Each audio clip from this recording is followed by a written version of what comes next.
one and all, and welcome to Seen Through Glass, and welcome to the Santa's Supercar Grotto that is the Joe Macari Showroom.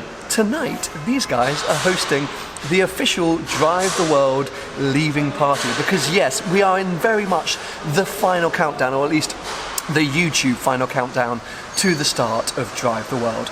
After tonight, I've got maybe 2 or 3 more videos going out on this channel. Then I'm going to head off to my parents for Christmas. Everything's going to go pretty damn quiet until I hit back with a bang in January in Brisbane for the start of the trip. So tonight, yes, it's kind of goodbye Sam, goodbye to all of my friends and family and various other people, because I'm unlikely to see them again until at some point next year when I return to the UK. Now the guys are currently setting up behind me for this evening's event. I'm going to tell you a little bit more about what's going to be happening, but first off I want to show you around this showroom, because as ever the cars that the Joe Macari guys have in stock are mind-blowing.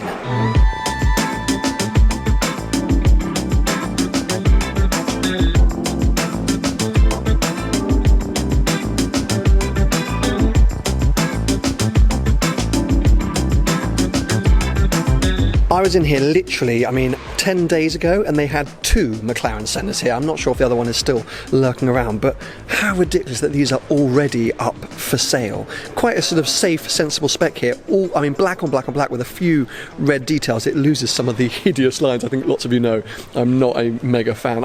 Okay, here we go. For example, look at this Countach next door to the Senna. This has aero. Look, all about aero and performance, but it's so cool looking in my opinion, whilst this...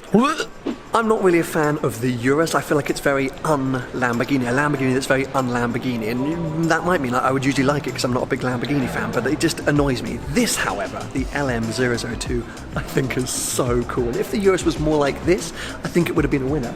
Especially, look, this one's got a bloody winch on it. It just looks absolutely mental. Let's not forget that has the Countach engine in it. Beast.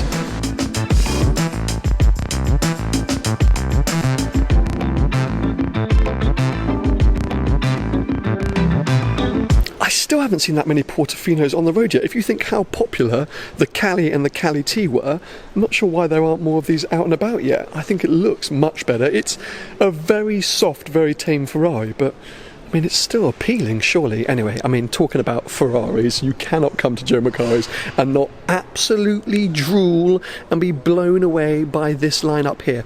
Ladies and gentlemen, what the hell? 250 Cal. Just chilling. Lots of amazing things all here. 275, absolutely lovely. Daytona, it's never ending. I'll come down though, because right at the back we've also a couple of nice classic Mercs lurking here. Don't want to forget them, but cool. It's a Formula 1 car. Ladies and gentlemen, Kimi Räikkönen's McLaren. Oh, this is testing my knowledge of it. What year would have this been? 2003?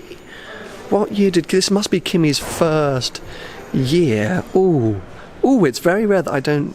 This is... I'm a bit embarrassed. MP4 16. So, oh God, that's not even helping me. Bloody hell, I've completely lost myself. But anyway, Kimi Räikkönen's McLaren Formula 1 car, absolutely chilling. I think this is the show car, so I'm not sure there's an engine in it, but still unbelievable when you think about the development of Formula 1 over the years. Look how basic this looks around the front wing, the rear wing. For me, these were the cars that this is the generation that I was really, really plugged into, Schumacher, etc. So the cars are iconic in my mind, but I do realise they're starting to look a bit dated. Oh, still so freaking cool. I gotta look at that steering wheel one more time. Look at these things. I still struggle to realise that I actually drove a Formula 1 car. Who remembers that? I do.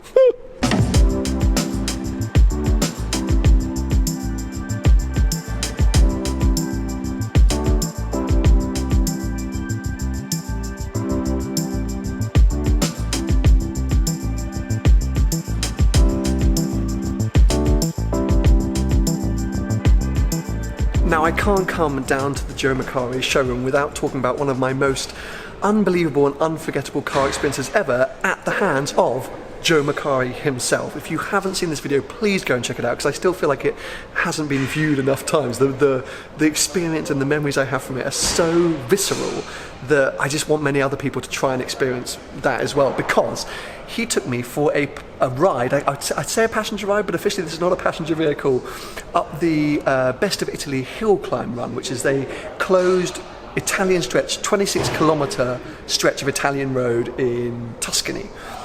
Not this exact car, but it was another MC12 GT car, the one that actually won the FIA GT Championship. And Joe said, yeah, jump on in, come up the hill. I opened the door, there was no passenger seat. He said, you'll be all right, hold on for dear life. I got in, he gunned it away from the line, wheels spinning, up into like 4th gear. We approached the first corner, and I realised the only thing stopping me going through the windscreen was leg power. Those were my brakes, me pushing against the dashboard to stop me going straight through the window. So yeah, I'll put a link to that below. Go and check it out. I filmed it all point of view. It was, yeah, really a ridiculous experience.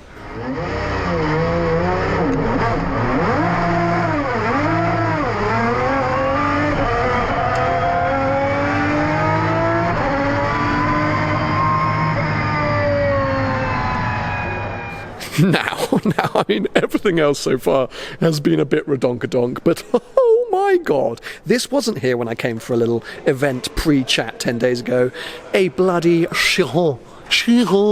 I mean, I haven't even sat in a Veyron. I haven't even got really up close to either that many times, so it's incredible to see this. And the colour, it's almost like a sort of Ferrari Rosso Fuoco.